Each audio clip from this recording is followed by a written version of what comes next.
Située dans le 16e arrondissement de Paris, à 2 pas de la Tour Eiffel, se dresse la Maison de la Radio, inaugurée en 63 et qui est depuis 75 le siège de Radio France.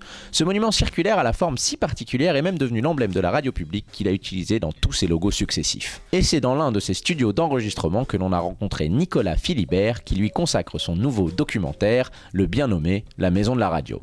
Mais que représente-t-elle pour le réalisateur ? Une extraordinaire diversité d'émissions, une richesse qu'il faudrait essayer de sauver, de préserver. Non pas que le navire soit en train de couler, mais la diversité est toujours un peu fragile. Alors si je remonte un peu dans le passé, parce que moi j'ai toujours écouté la radio, c'est des émissions, des jeux. Quelles particularités ont-ils ? C'est des chansons.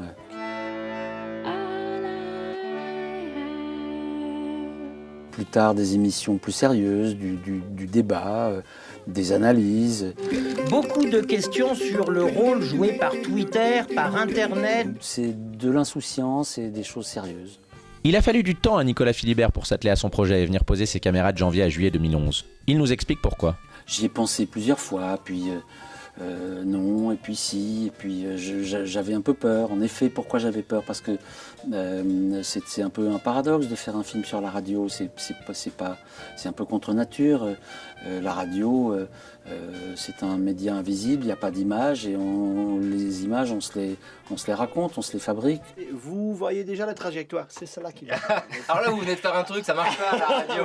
Du coup, je me disais peut-être qu'un film sur la radio, c'est pas une bonne idée parce que est-ce que c'est bien de mettre par exemple des visages sur les voix qu'on entend ? Pas sûr.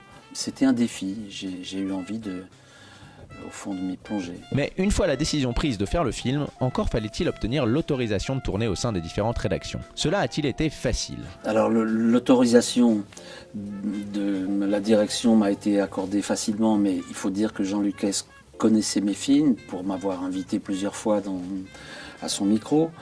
Donc ça a beaucoup facilité les choses. Après, les gens étaient libres d'accepter ou de refuser la caméra, bien sûr. Mais je dirais que dans l'immense majorité, ils ont accepté volontiers, de bon cœur, d'être filmés. Il y a eu très très peu de refus. Et c'est ainsi que Nicolas Philibert a pu plonger au cœur de ce média de l'intime. Comment a-t-il construit la narration du film qui se présente sous la forme de 24 heures dans la vie de la Maison de la Radio ? La phase de tournage, c'est déjà un moment où on construit le film. Donc c'est un moment où on anticipe déjà sur un certain nombre de questions liées au montage, sur l'organisation du matériau, etc. La phase de montage, bien sûr, c'est compliqué, c'est de la dentelle. Pour ce film, il faut apprendre